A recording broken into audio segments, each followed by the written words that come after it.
Coming up in a report later today, Emily Wong investigates corruption on the Citadel and uncovers a full-blown crime syndicate.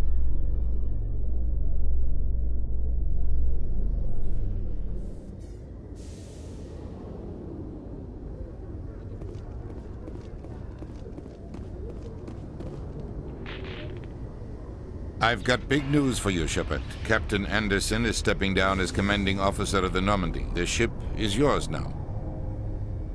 She's quick and quiet, and you know the crew. Perfect ship for a Spectre. Treat her well, Commander. I'll take good care of her, sir. I know you will, Commander. I want the truth. Why are you stepping down, sir? You needed your own ship. A Spectre can't answer to anyone but the Council. And it's time for me to step down. Come clean with me, Captain. You owe me that much. I was in your shoes 20 years ago, Shepard. They were considering me for the Spectres. Why didn't you ever mention this? What was I supposed to say?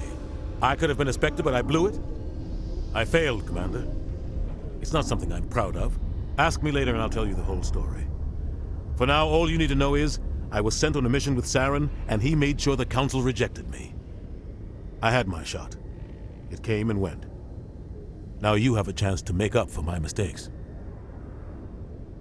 I won't let you down, sir. Saren's gone. Don't even try to find him. But we know what he's after. The Conduit. He's got his Geth scouring the Traverse looking for clues.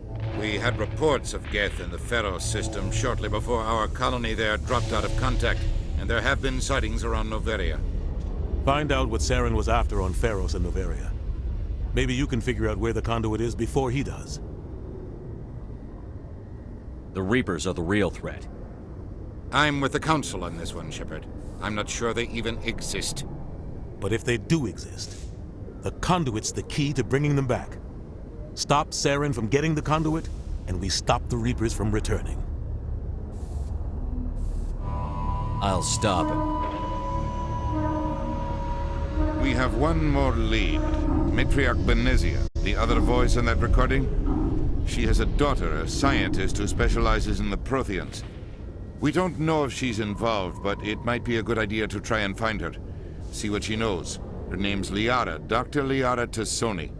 We have reports she was exploring an archaeological dig on one of the uncharted worlds in the Artemis Tau cluster.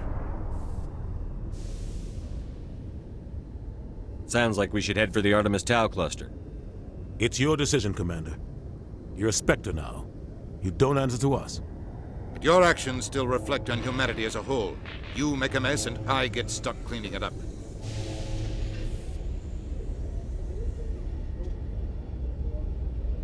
I'll try not to make things any harder on you, Ambassador. Glad to hear it, Commander. Remember, you were a human long before you were a Spectre. I have a meeting to get to. Captain Anderson can answer any questions you might have. Yes, Commander? How are you holding up? Honestly, this isn't how I pictured my career coming to an end. Pushing papers really isn't my thing, but you're the one who can stop Saren. I believe in you, Shepard. If that means I have to step aside, so be it. Tell me what happened with you and Saren 20 years ago. It's close to 20 years ago now. Ambassador Goyle was our representative here on the Citadel. Like Udina, she wanted to get a human into the Spectres. She chose me. The Council sent Saren to keep an eye on me and evaluate my performance, just like they sent Nihilus to keep tabs on you. Why weren't you honest with me? It's not something I'm proud of. I had a chance to become the first human Spectre, and I failed. Saren made sure of that. I think I deserve the whole story. We had intel on a rogue scientist being funded by Batarian interests.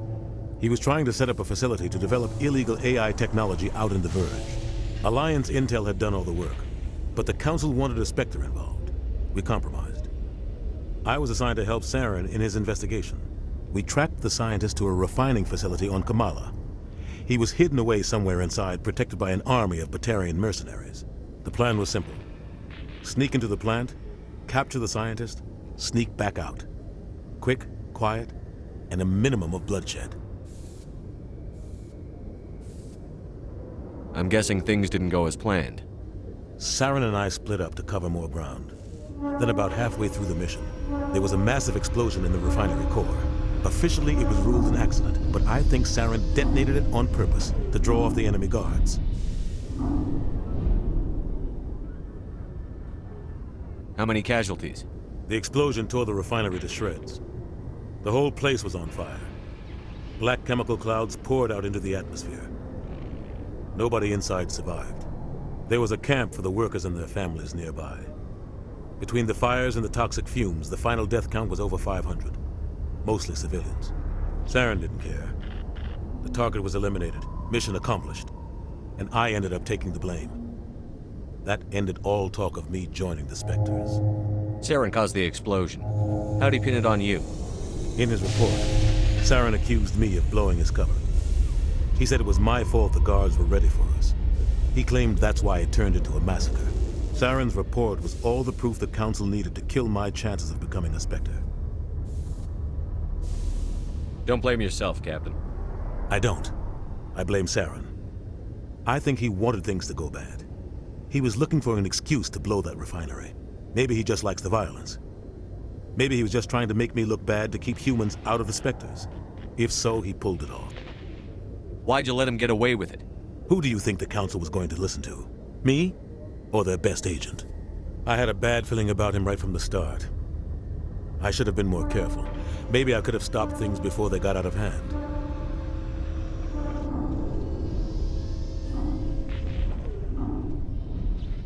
The only thing I care about is stopping Saren. You're right, Commander. It's no good living in the past. Any extra intel you can give me on our colony at Pharos? The entire planet used to be one giant Prothean city. Mostly ruins now. But some of the infrastructure is still intact. The colony tried to build on what the Protheans left behind. We lost all contact with them when the Geth attacked. What do you know about the Artemis Tau cluster? Not much. I've never been there myself. A handful of systems with a few small, uncharted worlds, but no real colonies. Might not be easy finding Dr. T'Soni out there. My advice is to look for the world with the Prothean ruins. What can you tell me about Noveria? Novaria's trouble. Always has been. The whole planet's basically a center for corporations to conduct illegal research. Watch your back there, Shepard. Spectres are about the only form of Citadel authority Noveria respects. But they aren't popular. I should go. I'll be here if you need anything.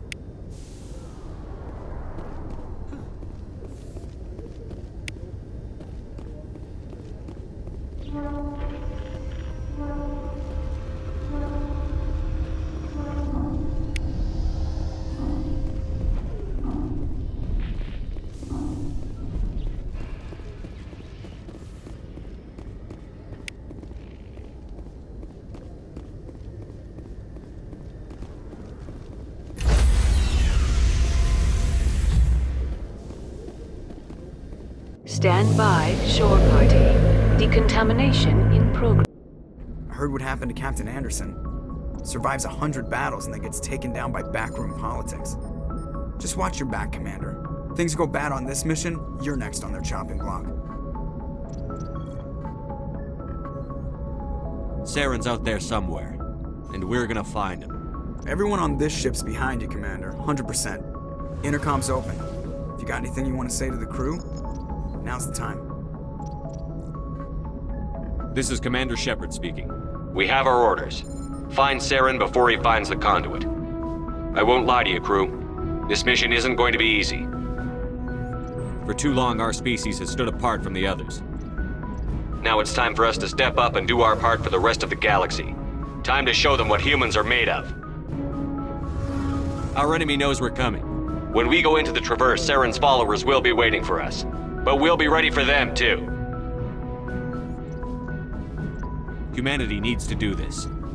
Not just for our own sake, but for the sake of every other species in Citadel space.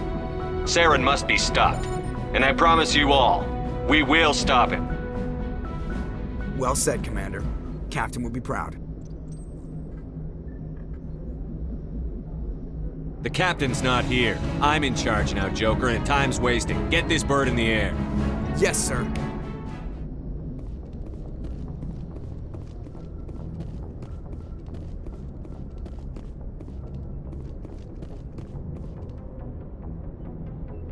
If anyone has to take over for Captain Anderson, I'm glad it's you. I'm not sure about having non-humans on our ship, though. We're all on the same team here, Presley. With all due respect, sir, that's what they said about Nihilus. Look how that turned out. I'm in charge here, Presley. I decide if we have non-humans on this vessel. Yes, sir. Understood, sir. Speak freely, Presley. I want to know if you have a problem with non-humans. It's not that, Commander. Humanity has always handled its own problems. Saren attacked one of our colonies. We should be the ones to stop him. We don't need their help. Some people think asking for help is a sign of weakness. That's just being stupid and stubborn. No matter how strong you are, allies can make you stronger. I guess so. Maybe I'm just stuck in the old ways of thinking. But don't worry, Commander. This won't be a problem. How did you end up assigned to the Normandy? I signed up with the Alliance as a navigator right out of school, following in my grandfather's footsteps, I guess. My first posting was on the Agincourt. We were at Elysium during the Skyllian Blitz. A massive fleet of alien raiders hit the colony, trying to wipe it out. They had the numbers, but their ships were no match for an Alliance frigate. It was a slaughter. We couldn't even keep track of how many ships they lost. How did you end up on the Normandy? I got my officer's commission after Elysium. Must have made an impression on the right people. Captain asked for me when he was picking his crew. Carry on, Presley. Yes, sir.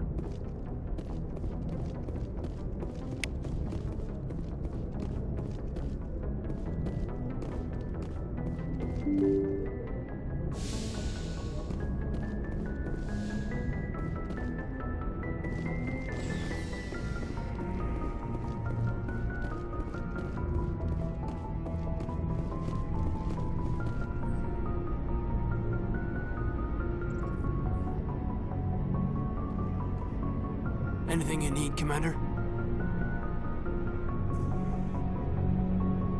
Just trying to get a sense of where the crew's at. Thoughts? I've wasted enough of your time for now, Commander. We'll have time for personal debriefings later. What's your opinion on the last mission? I don't see how we could have done things any better. At least not without getting to Eden Prime sooner. And we were on the scene faster than any other Alliance ship could have been.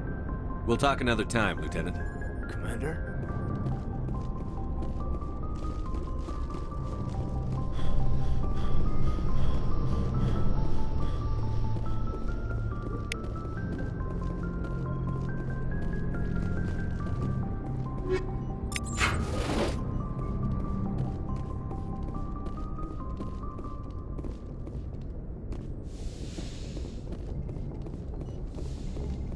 Yes, Commander?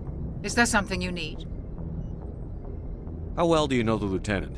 I'd never worked with him before this mission. But he has an impressive service record, over a dozen special commendations. Tends to keep to himself, though. Maybe because of the headaches. It's not easy being an L2. What does that have to do with it? Well, most biotics now use the L3 implants. Lieutenant Alenko was wired with the old L2 configuration. Sometimes there are complications. What kind of complications? Severe mental disabilities, insanity, crippling physical pain. There's a long list of horrific side effects. Caden's lucky. He just gets migraines. I should go. Goodbye, Commander.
Hey, Commander.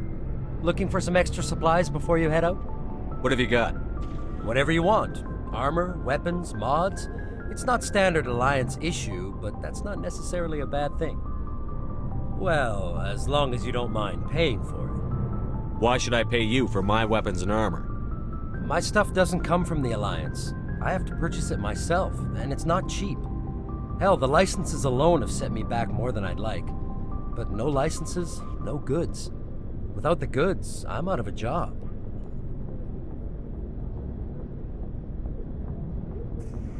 What are licenses? Why do you need them? Manufacturers sell licenses. Each license allows me to buy and sell a certain brand of products. I already have several basic ones, but you'll need to buy more if you want me to bring in different brands. Many of the best licenses are hard to get, but they're well worth the cost if you can find them. What do the different manufacturers offer? There are too many for me to keep track of, but each license will explain what it's good for.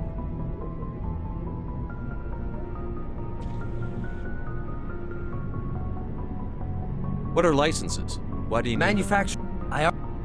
Many of the best licenses are hard to get, but they're well worth the How cost. often will you get new items? Well, that depends on how many licenses you've purchased. But I'll rotate items on a regular basis regardless. And anytime we land someplace with a big enough port, I'll buy, sell, and trade whatever I can. Check back often. I need to move items quickly, so only the most basic items will be stocked consistently. Let's see what you've got. You bet, Commander.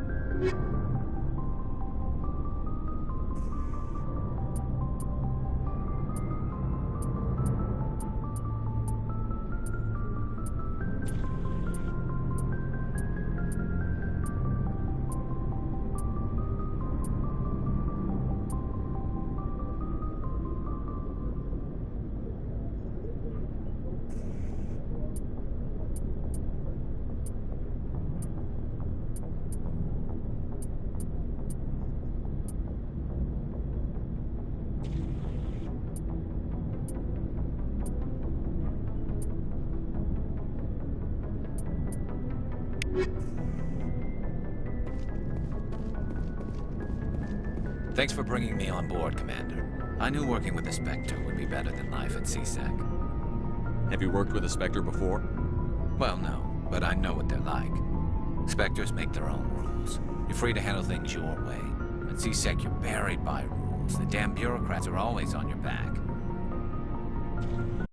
Being a Spectre does have its advantages. Exactly my point. If I'm trying to take down a suspect, it shouldn't matter how I do it, as long as I do it. But CSEC wants it done their way. Protocol and procedure come first. That's why I left. So you just quit because you didn't like the way they do things? There's more to it than that. It didn't start out bad, but as I rose in ranks, I got saddled with more and more red tape. CSEC's handling of Saren was typical. I just couldn't take it anymore. I hate leaving. I hope you made the right choice. I'd hate for you to regret it later. Well, that's sort of why I teamed up with you. It's a chance for me to get off the Citadel, see how things are done outside CSEC. Either way, I plan to make the most of this. And without CSEC headquarters looking over my shoulder, well, maybe I can get the job done my way for a change.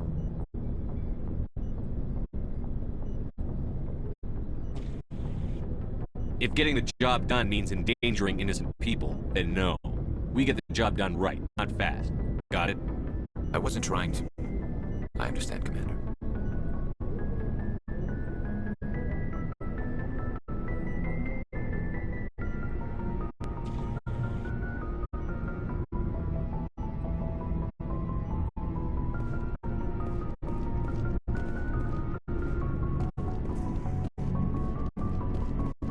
Nice ship you've got, Shepard. What can I do for you? What's your story, Rex? There's no story. Go ask the Quarian if you want stories. You Krogan lived for centuries. Don't tell me you haven't had a few interesting adventures. Well, there was this one time the Turians almost wiped out our entire race. That was fun. They tried the same with us, but we fought them off. It's not the same. It seems similar enough to me. So your people were infected with a genetic mutation? An infection that makes only a few in 1,000 children survive birth? And I suppose it's destroying your entire species? I suppose it isn't all the same. I don't expect you to understand, but don't compare humanity's fate with the Krogan. I was just making conversation. I wasn't trying to upset you. Your ignorance doesn't upset me, Shepard. As for the Krogan, I gave up on them long ago. The genophage infected us, but it's not what's killing us. Are your people really dying? We're sure not getting any stronger. We're too spread out. None of us are interested in staying in our own system. Lots of species have left their homes and prospered. But they go to colonize new worlds. We're not settlers. We're warriors. We want to fight. So we leave. Hire ourselves out. And most of us never go back. What can you tell me about the genophage? Ask the Solarians if you want details. They made it. All I know, it makes breeding nearly impossible. Thousands die in stillbirth, and most never get that far. Every Krogan is infected, every one, and no one's rushing to find a cure. Why don't the Krogan try to find a cure? When was the last time you saw a Krogan scientist? You ask a Krogan, would he rather find a cure for the genophage or fight for credits? He'll choose fighting every time. It's just who we are, Shepard. I can't change that. Nobody can. So long, Rex. Shepard.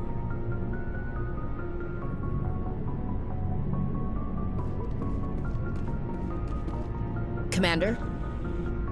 What's your opinion on the last mission? Kinda wish you'd got there sooner, Commander. No offense, I appreciate the rescue. I just wish... You wish we'd been able to save the rest of your unit? Yes, sir. If I had been more alert, we wouldn't have been cut down by an ambush. The Geth are perfect ambushers. They don't move, they don't make noise, they don't even breathe. Sir, they have flashlight heads. I'll make sure it doesn't happen again. Do you have a few minutes to talk one-on-one? I'm sorry, Commander. I need to get my duty squared away. I wouldn't mind talking more later, though. Dismissed, Chief. Sir.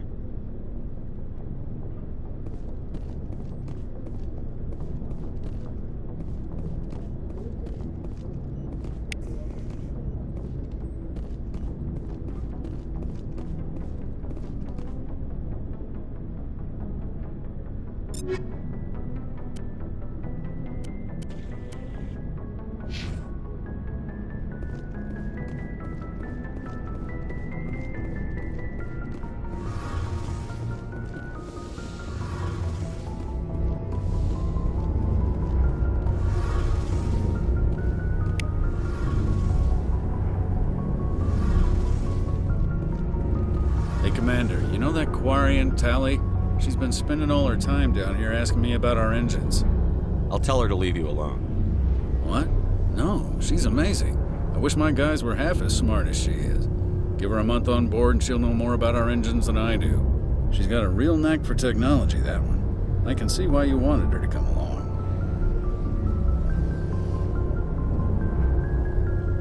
I figured she'd be a real asset to the team.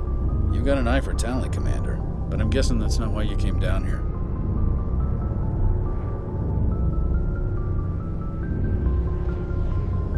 Fill me in on the IES stealth systems. How does it work exactly? You can't hide a ship out in space. They emit too much heat and radiation. Too easy for sensors to pick them up, unless you find a way to capture those emissions. So our stealth systems trap the energy we give off in storage sinks built into the ship itself. No emissions to give away our location. Eventually the sinks have to be vented. More than a few hours silent running and they overheat. Cook us inside our own hull. There's no way for anyone to detect us? A visual scan can still pick us up. Anyone looking out a window can see us plain as day. But you have to be pretty close to get an actual visual out in space. Most vessels rely on scanners. As long as the stealth systems are engaged, they can't see us. Not unless we accelerate to FTL speeds. Why doesn't it work with faster than light travel? Cranking up to FTL blue shifts our emissions, pushes them into frequencies too high to capture in the sinks. As soon as we make the jump, it's like setting off a flare. Sensors can pick up our location whenever we enter or exit FTL flight, but for short-range missions, our stealth systems are amazing, and we've got the only one. Where else have you served, Adams? If you name a class of Alliance ship, I've probably served on it. Everything from dreadnoughts and carriers right down to frigates like the Normandy. My last assignment was on the Tokyo, only a cruiser, but she was a good ship. Couldn't hold a candle to the Normandy, though. I want to know more about the Normandy. She's the best ship I've ever served on, probably the fastest vessel ever designed. And she's the only one using the new Tantalus drive core. What's so special about the Tantalus drive core? Proportionally, it's about twice the size of any other vessel. Not only are we faster, we can run at FTL speeds longer before we have to discharge the core. Carry on, Adams. Aye, aye, Commander. Your ship's amazing, Shepard. I've never seen a drive core like this before. I can't believe you were able to fit it into a ship this small. I'm starting to understand why you humans have been so successful. I had no idea Alliance vessels were so advanced. The Normandy's a prototype. Cutting-edge technology. A month ago, I was patching a makeshift fuel line into a converted tug ship in the flotilla. Now, I'm sitting on board one of the most advanced vessels in Citadel space. I have to thank you again for bringing me along. Traveling on a vessel like this is a dream come true for me. I had no idea you found ship technology so interesting. It comes with being a Quarian. The migrant fleet is the key to the survival of my people. Ships are our most valuable resource. But we don't have anything like this. We make do with cast-offs and second-hand equipment. We just try to keep them running for as long as we can. Some of the fleet's larger vessels date all the way back to our original flight from the Geth. I can't believe your fleet's still using ships that are 3 centuries old. They're constantly being repaired, modified, and refitted. They aren't pretty, but they work. Mostly. We've tried to make ourselves as independent as possible on the flotilla, grow our own food, mine, and process our own fuel. But some things we just can't make on our own. A patch to maintain the hull integrity requires raw materials we just don't have. That's why our pilgrimages are so important. Tell me about your people. Our lives aren't easy. Resources are scarce, and we are constantly on the move. Everything we do must in some way contribute to the continuation of the migrant fleet. There are 17 million Quarians in the flotilla, and each of us relies on the others for survival. The bonds among my people are strong. Unfortunately, we have had to surrender many of the freedoms and civil liberties other species take for granted. What kind of freedoms? Well, it's illegal for parents to have more than one child. If our population grows too much, it would strain our resources to their breaking point. Of course, we also can't allow our numbers to become too few.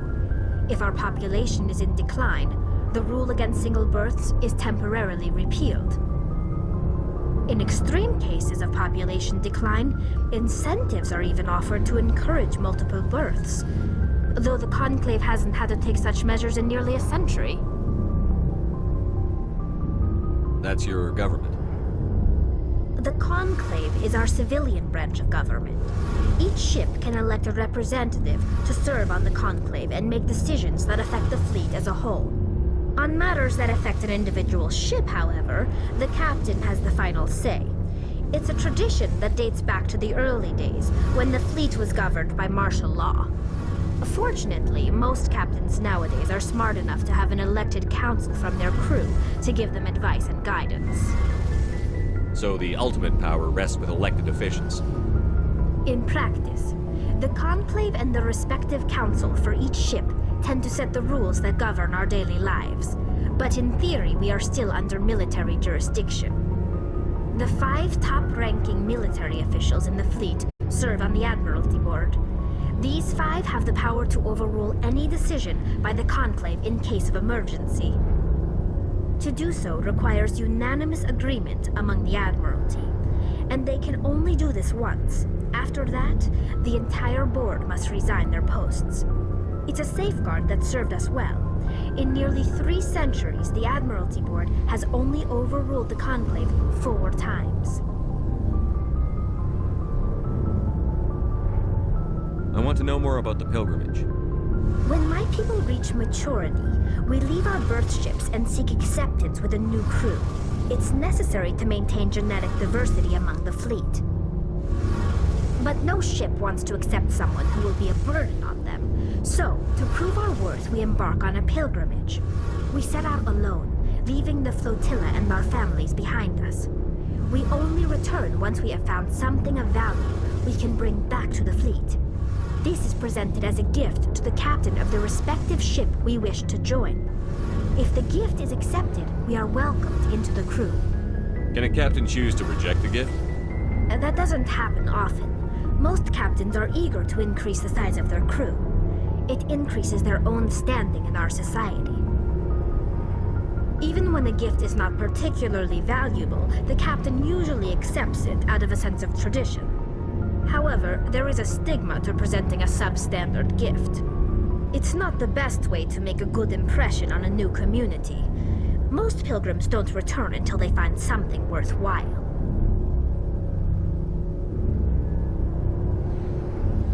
I can't believe they just send you off alone. It's not like they just cast us out. Before we leave, we are given lessons in how to survive outside the flotilla, and given gifts to help us on our journey. We also receive implants to fight off sickness and disease. Generations of living in an isolated and highly controlled environment have left our immune systems weaker than most. By the time we leave the fleet, we are well equipped for the pilgrimage. This is a rite of passage for all Quarians. If it were dangerous, our numbers would suffer. Virtually every pilgrimage ends with a triumphant return and the ritual presentation of the gift to one of the fleet's captains.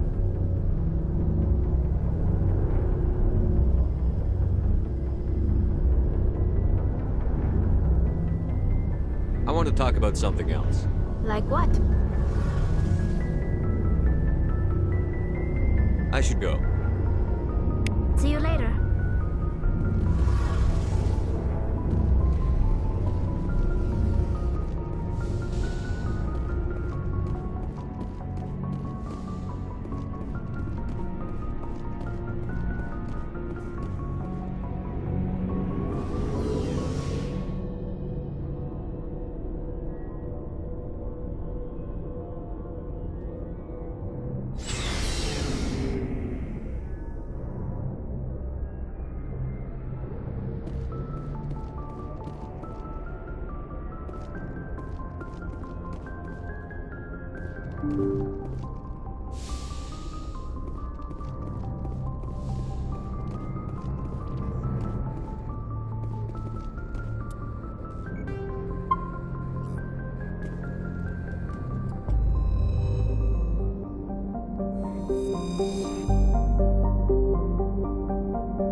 Commander, I'm picking up a signal from the planet's surface. It looks like an automated distress beacon.